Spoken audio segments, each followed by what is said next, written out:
We are in powered flight.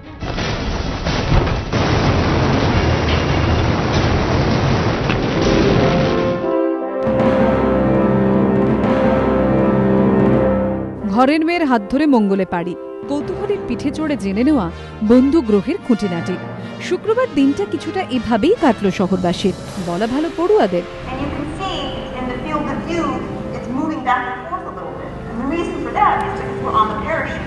Curiosity মঙ্গলের মাটিতে পা রাখা মাত্রই খুশির ঝড় উঠেছিল নাসায়।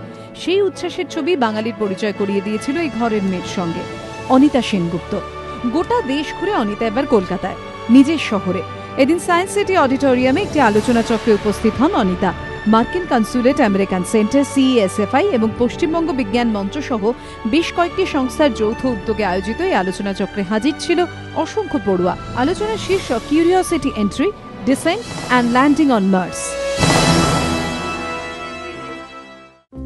তার ঠিকানা বাংলা থেকে অনেক দূরে, কিন্তু দূরে থেকেও তিনি বাংলার অনেক কাছে।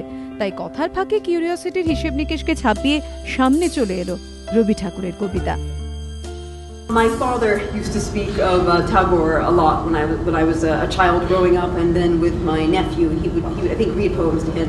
So I don't know any of the poems specifically, but my father always spoke very fondly of Tagore and always spoke very fondly of Bengal in general, of being the capital of literature and art. And so I'm obviously proud to be from Bengal. অনিতার ইচ্ছে আরো বেশি করে মেয়েরা আসুক engineering A. I would like to see more women and girls in the fields of science and engineering. So I think that there's not enough and there's never enough. I think it should be 50-50 as far as I'm concerned. 1 ঘন্টার বক্তব্য, তারপর দীর্ঘক্ষণ পড়ুয়াদের সঙ্গে প্রশ্নোত্তর লেনদেন। ক্লান্তিকে দূরে সরিয়ে রেখে একে একে বলে গেলেন সব। কিভাবে মঙ্গলের বুকে অবতরণ করলো কৌতূহলী, কেমন ছিল শেষের 7 মিনিট, কিউরিওসিটির দুর্বার গতিকে নিয়ন্ত্রণ করে কিভাবে নিরাপদে নির্দিষ্ট স্থানে অবতরণ করানো হলো এই বিষয়ে জানকে। কৌতূহলী নিয়ে পড়ুয়াদের সব কৌতূহলেরই জবাব দিলেন অনিতা। বিজ্ঞান ক্ষেত্রের সেরা বাঙালি 2013 ডক্টর অনিতা সেনগুপ্ত। এবছরে বিজ্ঞানে এবিপি আনন্দর সেরা বাঙালি পুরস্কার প্রাপক জানিয়ে গেলেন ভালোবাসেন কলকাতাকে, তাই বারবার ফিরে আসতে চান। রাজস্বী দত্তগুপ্তের রিপোর্ট, এবিপি আনন্দ, কলকাতা।